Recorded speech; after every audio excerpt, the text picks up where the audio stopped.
tell the people more about the advantages of our products. They never lose their cool. Expand your mind. But I've got a better source of information. Yeah. Dirty 30 back again with it. Beat Down Brown and my man Ed 209 telling you got 10 seconds to comply. Yes, sir. Yes, sir. How we doing, fam? Man, I'm good, man. I'm good, man. You see, I got that hashtag thanks Kenny up there. Kendrick made it safe for cats to come out with lyrics again, man. 2024 is looking good. Yeah. So far, man, I just saw that real quick clip of Marjorie Taylor Greene getting served up with a 6-piece. The battle, she hit her with the bees, those killer bees, man. I was like, God dang, what was that? Bottle blonde, bleach blonde, beach blonde, bad built, butch built. Yeah.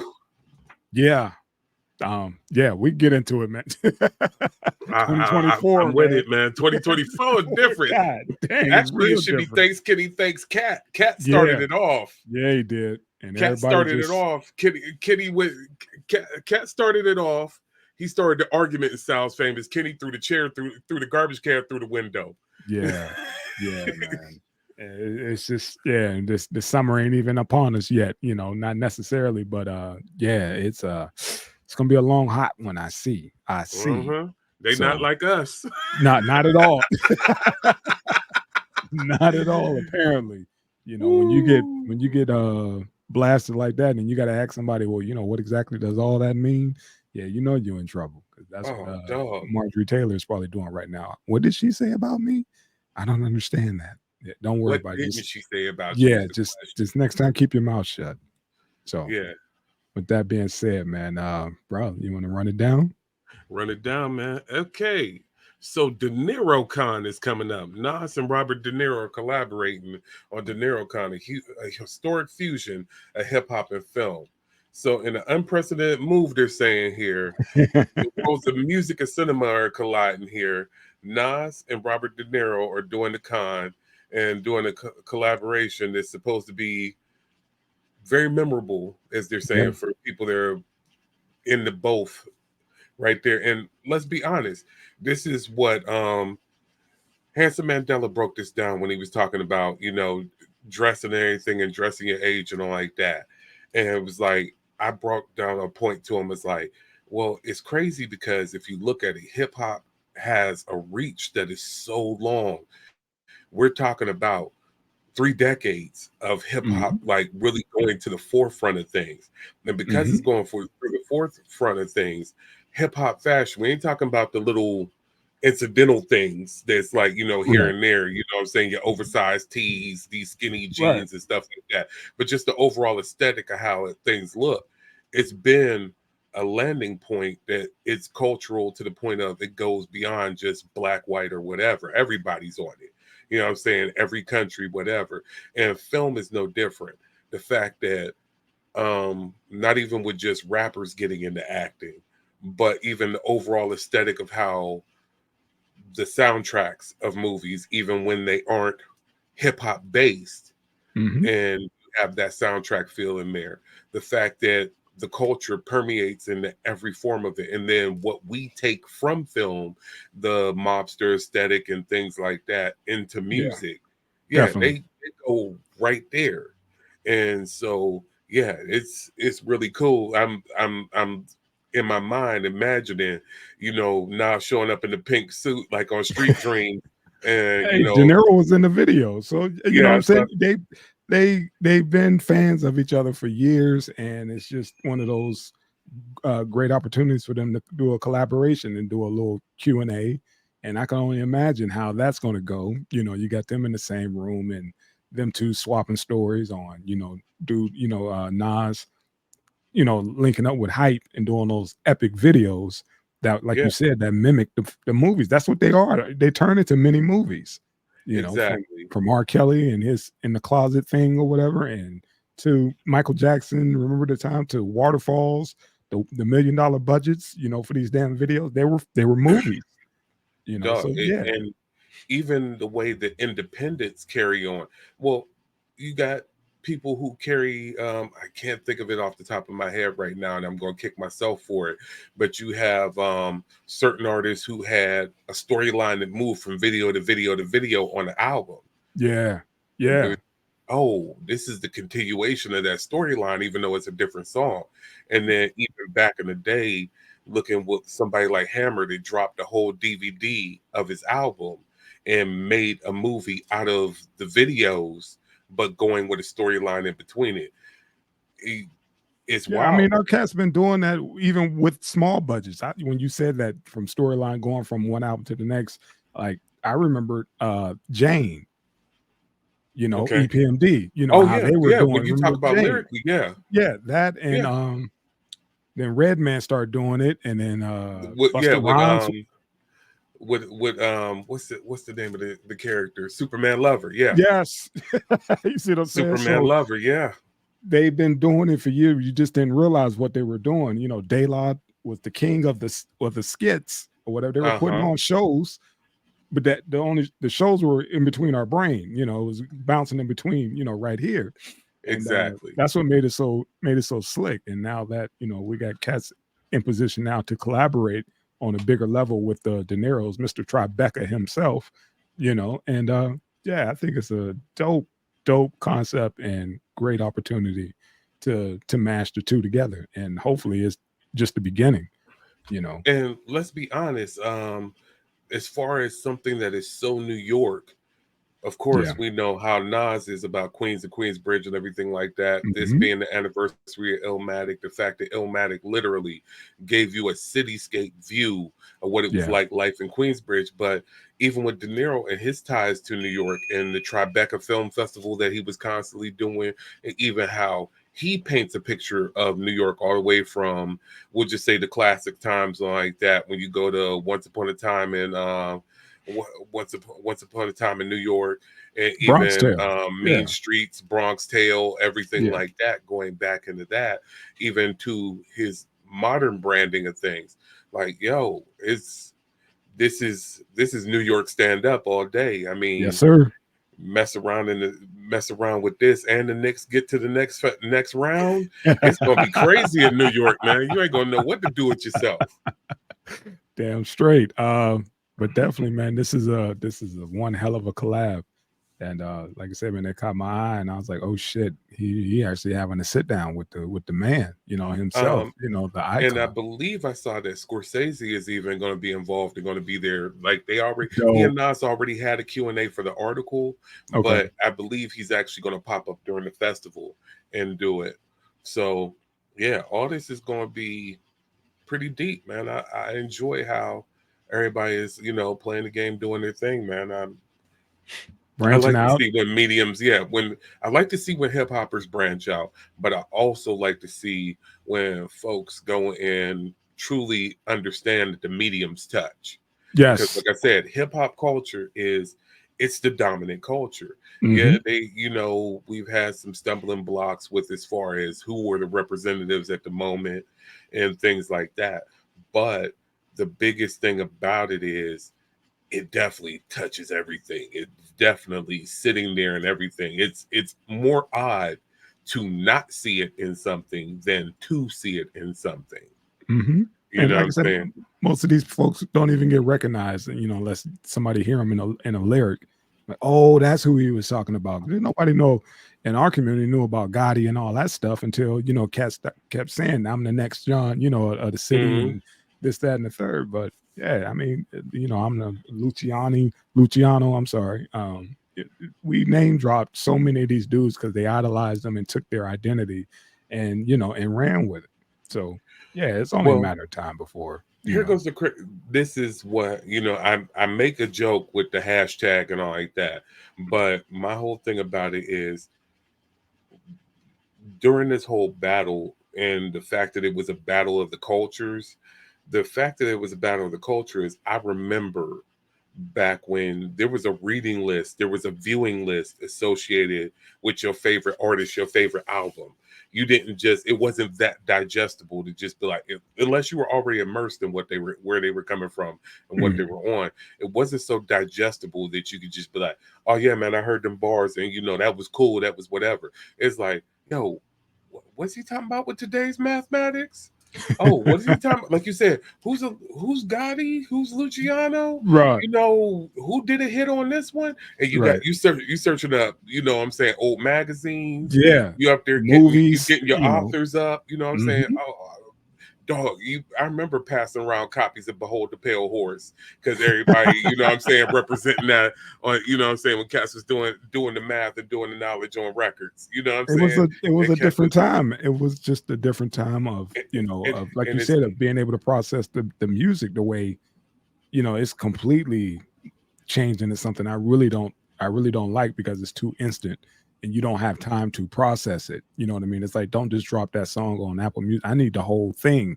We just put the whole thing in and be like this, you know, and listen to the whole thing. Now it's, you know, oh, I could just skip through. Before it was just like, all right, you heard it. That was a bop. Okay, whatever. Yeah. That's like I told you. I sent you them couple joints. She's like, oh, I don't know how I feel. I was like, dog, sit with them. Sit with it. I was like, honestly, sit with them. Sit with it. I was like, you know, it's like it's different. It's weird. Yeah. It's weird. You know what I'm saying? We don't have that no more. It's like you said, even it's crazy because back in the day, even our microwave stuff was still stuff that you had to go and experience. Yep. And it's just like, oh, okay, I don't get Master P. Then you go to the right spot, and it's up. It's like, oh, I get Master P. Okay, now I get it. You're right. I joke with everybody. The funniest thing was I thought when Kendrick got with Baby Keem and was doing that top of the morning stuff and was doing that let's get it, smoking on your top five, I was like, oh, come on, man, what's wrong with this cat? He done glitched out. It ain't until I saw the show. Yeah. And when I saw the show and folks was losing it like a heavy metal concert with that, I was just like, oh, you was on some other stuff. You wasn't even thinking about playing the record for us. You was thinking about the minute you hit that stage in Vegas. How crazy that was going to be. You probably heard, I don't know where they was performing that. You probably heard it back at your crib. Everybody screaming top of the morning at the top of their lungs. See? But it's like, I'm trying to get some damn sleep. I got to work in the morning. Let's get it. Let's get it. Yep. But yeah, so with the culture, with the movies, yeah, man, I've been through, my wife and I have just gone through, like, I mean, we did stuff together, like going through the old HBO shows, so Sopranos and all like that, and all that stuff we've gone through. But like, I'm literally taking her through all the old mob movies now. So like we did, because she's like, I never had a desire or understanding because everybody overtalked it and hyped it up, and it's just like, whatever. And then when I actually started playing them for her, she's like, that's a really good plot. Yeah, that really did happen. That was based on this. This is why they said that. This is why they did a whole soundtrack. You know, this is why they based their whole identity around this. This dude was no joke. But looking at Godfather of Harlem, man. Yeah, Godfather of Harlem. And then she's up there like, wait, Malcolm was boys with him. See, and that's like a side note. Understand? Yeah. Before all this, Malcolm was boys with Red Fox. Yeah, but he was boys with Red Fox. They worked in the chicken joint together. It's like, if she started putting stuff together, she's like, oh, this is nutty. Like, yeah, all this is nutty. She's like, oh, that politician there, I remember reading about him or hearing about him. Like, yeah, look how dirty he was. This is all true stories that they flipping in this. So yeah, getting into the culture and rocking that. And this goes once again into before things were homogenous, before everybody knew everybody's slang, and before everybody knew what everybody was on. These are the stories and the mediums that are giving you what is expressively, in this case, it's expressively New York, but you got some stuff that's expressively, you know, LA, what's expressively Ohio, because we got our own histories and stories too that need to be put out there. That's crazy. Indeed. But this tune-up. is, yeah. Oh boy, the tune-up. Google the Youngstown tune-up kids. You know, get back with us down in the comments. Appreciate you. But, yeah. But this is going to be live, man. I can't wait. I'm not going to be there physically, but I can't wait to see the after effects. Read the exactly. rebuttals, possibly. They love to post the panels and stuff afterwards online. So check out everything that went on with it. I think some cool stuff will come out of it. Dope. Anything else you want to flip about this real quick? We landed the plane, baby. We landed the plane. Okay. So right now, Brother Q-Tip receives his honorary doctorate from Berkeley College of Music. How about that, man? That's dope, man. Dude That's dope. He's so talented, man. So talented and underrated, and in my opinion, so pretty much humble considering the laps he could be taking. The victory laps. He was like, yeah, that was me, right? I was responsible for this. I was responsible, but he's like, yeah, that's just another notch in my belt. And also, side note, that they are also in Tribe Called Quest or inducted to the Rock and Roll Hall of Fame this year as well. Mm-hmm. Well, Rest in peace, Fife. Yes, sir. Along with Mary J. and I forget who else is in this class, but ACTQ is in the Hall of Fame this year. Man, I'm glad to see stuff like this because once again, I'll harp on it. I'll keep harping on it, and I got some further in depth to go into it on a show in the future. But this goes back to, like I said, I don't want to hate on the current state of things, and there are people. We are going to go on this on the next one too. Okay. There are people that are pushing the culture forward now, but going back before, whether it was the cost of entry back in the day for how you had to, and you studied this like I studied this. You aren't just a dude that's sitting up here in front of a mic. You did studio work, you did video work, you did everything. You went to school for it. You know what I'm saying? That goes beyond like I just got in the nitty gritty and got in the studios. You actually got education behind you, got paper behind you, brother. But it's like I was explaining to some of my young homies that I work on stuff with, and even some of the older homies that only have been behind the mic and didn't see how the sausage was made per se. Yeah. Okay. It's like y'all don't understand. Like now it's so lovely. We hop in front, even something like this. We are across the country from each other. Indeed. We are right now in real time talking to each other on video and able to broadcast this to the world. That did not happen back in the day without thousands to possibly almost $1 million worth of equipment. We're talking about like technically, if we wanted to be absolute assholes, you could have your phone, I could have my phone, and we could do this. You know what I'm saying? Now we got more money wrapped up in equipment than that, but still, that's how crazy it is. Like, yo, this we would get our ass kicked for a long distance phone call. Man, let alone this, who made that damn phone call at such and such, we're like, oh shit. Yeah. So going back and listening to older hip hoppers tell their stories and even become professors, teachers, and the process is being taught in not just music schools, but taught in cultural and socioeconomical classes to explain the struggle and the cost of entry to entering entertainment back in the day. The fact of the matter is, if you are being Berkeley College, explain to these guys like, oh yeah, y'all just fire up Pro Tools, Logic, whatever, done. Ableton, and y'all go and do your thing. Like Garage Band, you know. Go ahead. Exactly. I got stuff on my phone and on my tablet, and I got a laptop and I got a computer, and all of them sync up to each other and all this stuff. No, that shit didn't happen. You sat up there and was splicing tape. You sat up there and you had, you know what I'm saying? I could literally, if I want to sample something, I could throw a whole song or a couple of songs into my virtual sampler and pick chops as I want. These cats was up there working like, hey man, you got 3 seconds. Yep. What can you do with 3 seconds on this record? Oh, well, if you speed it up, you could turn that 3 seconds into 9 seconds. And whatever. And the funny part is, man, we could say it was long ago, but it really wasn't. Dog. It really wasn't that long ago. And now tech is it's through the roof, man. Go ahead. Dog. Not only is it within our lifetime, we're not horribly removed from high school, but we were in high school while these cats were struggling like that. Yeah. You know what I'm saying? Yeah. It wasn't just a case of like, oh, you know, that happened and we was babies while they was going through that. No, Nah, man. This was going on, and we was playing varsity football and basketball. You know what I'm saying? We up there doing college tours. Listen to this stuff. I mean, Manny Fresh was working with the SP, and we was in college. You know what I'm saying? So it's cats struggling with the limitations of equipment now that they don't have to do is not far removed at all. Right. And that's a testament. The testament of the fact no, he couldn't record in his house. No, he had to go pay for hours.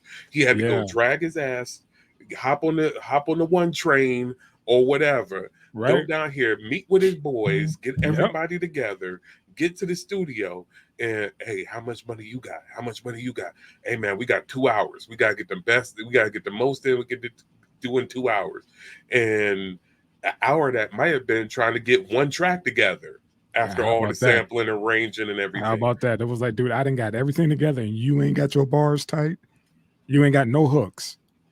So I'm up here and laced everything up. We got the time, we got the block. This is where we at. You know, we got it from 8 to 11. We got to rip by 10.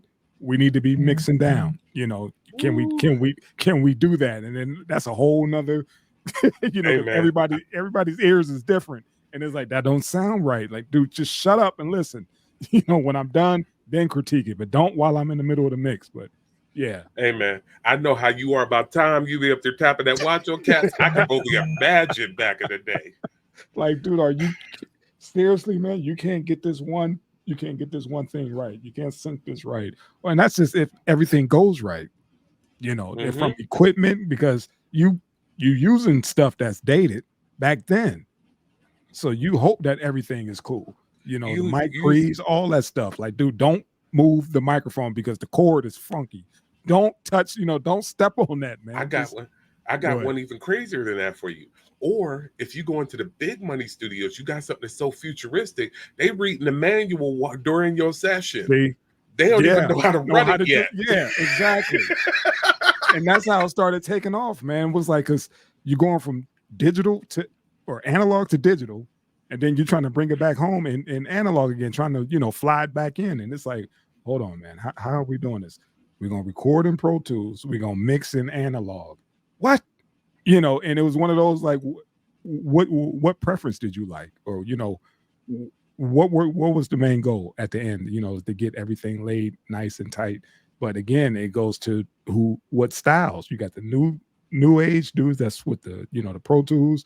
You got the old dudes who's sitting there like, nah, let's do it on the reel to reel. Yeah. You know, we're gonna go track by track by track by track. Like, man, no, you know, I ain't got that kind of time. Go ahead. I got another thing for you that's crazy. Back in the day, there was this funky ass thing called MIDI. And that funky ass thing called MIDI, you had to make one machine, one whole separate machine, talk to another machine that possibly talk to another machine and make them all run together. And they didn't like doing it. Possibly. They didn't like doing it at all. It could be the equipment, it could be the cord, it could be whatever. And he's like, dude, unplug it, plug it back in. It ain't talking. Run the time code. Yeah, it's not talking. Man. I erased the time code track.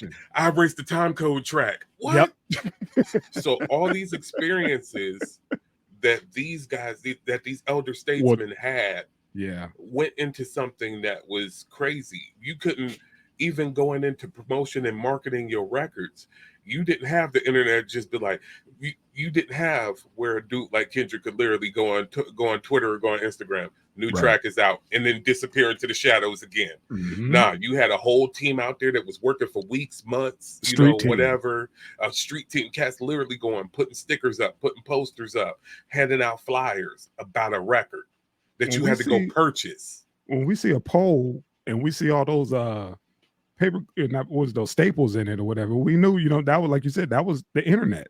You know, we stopping at the corner, you know, and we look over, see that poster, so and so, you know, just dropped a new album, or back home at, you know, in the crib, whatever, you go through the drive-through, you see so and so's thing, their poster right there while you down at Big A's or whatever. Like, oh shit, by the way, Hey, let me get a single. Let me get dude's single too, So hey, look, sidebar, shout out to Black Sun and the rest of them cats with neat beats. Remember how see, they had the city exactly. on a chokehold? Exactly. Every pole and wall was tagged Mhm. up with their stuff. They was doing it old school and doing it right. They went crazy. That was the internet, the Them little, polls. them little hammer staplers. And with them cats, Exactly. hammer staplers and posters, they was killing the yo, man. Yeah, and But yeah, that was what interns did. You did all that stuff coming up. That was all part of the package. But now, like you said, a quick tweet.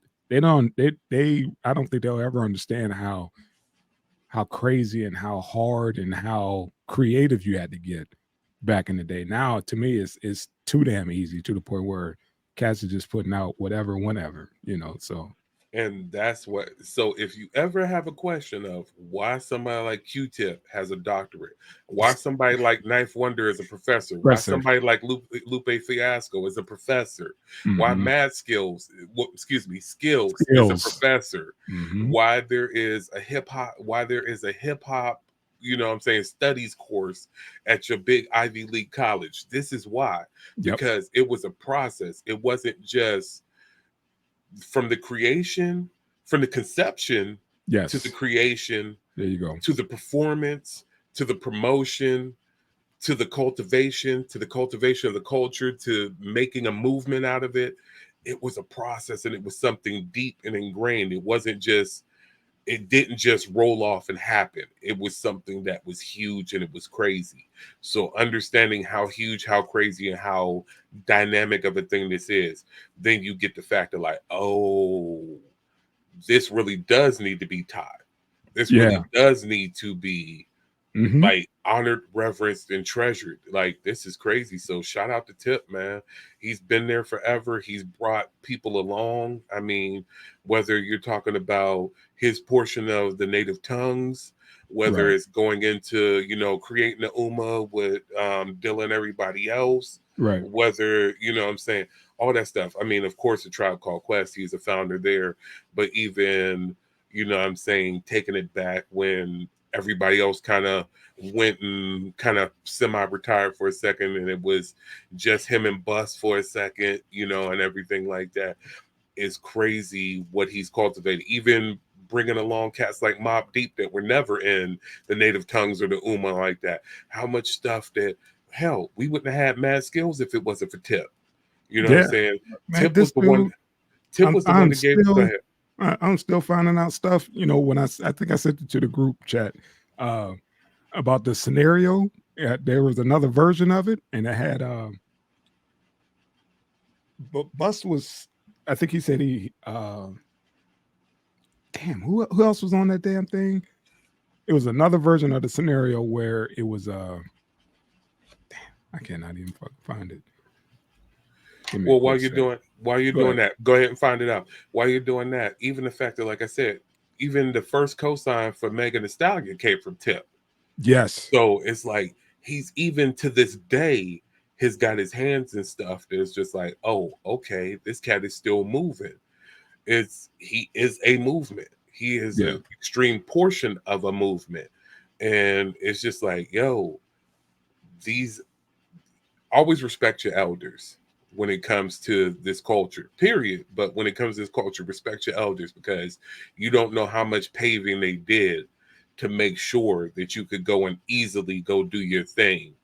Like, and I think we did it. It's right now it's getting lost because sometimes they don't pay homage, even though Metro Boomin just did in a major way with that Rodney O. Joe Cooley track or whatever. But for the most part, as far as like shouting out dudes or doing features with dudes, the only cat I saw do that recently was Kodak Black with Bus. And that's about it. But they don't look back as much as they should and realize, like, dude, you're doing so and so. That's his shit. You know what I'm saying? Pay homage just a little, man. Well, that's what used to be crazy with Snoop going back and doing Dana Dane cuts and everything else. He did Lottie Dottie. You know what I'm saying? So he was paying homage. That was how you pay homage. Come on, man. Yeah, it's like, yo, without these folks, man, this don't exist. Exactly. So yeah, man, that's fire. We are glad to see it. We look to see more. Look to see Yes. more people getting honored, and getting their flowers the right way. And it's good to see them getting flowers while they still here to smell them. You know That's what I'm it. saying? So that's a beautiful thing. Anything else you want to hit up before we slide out, man? MC Light got a new album. She's in the lab. It should be out, I think, June. Yeah, Yeah. and then speaking of new albums, of course we got Common Pete Rock, we got Nas and DJ Premier, and Salt and Pepper and Eric Sermon got a new single out. Okay. It's a couple of months old or whatever, but that's fire too. Okay. So yeah, a lot of heat, man. 2024, man. It's 2024 starting is to shape up different, a little man. bit. It's shaping up a little bit. 2024 is different. All right, thank you to subscribers. Thank you to Schwebel Room. We too many shows to shout out. Too many shows coming up. Y'all know what it is. Tune in. Damn it. Tune in. Make sure y'all here. Make sure y'all commenting. All the new commenters, all the new viewers, we appreciate y'all. And just know we here for y'all. We holla. Peace. Peace.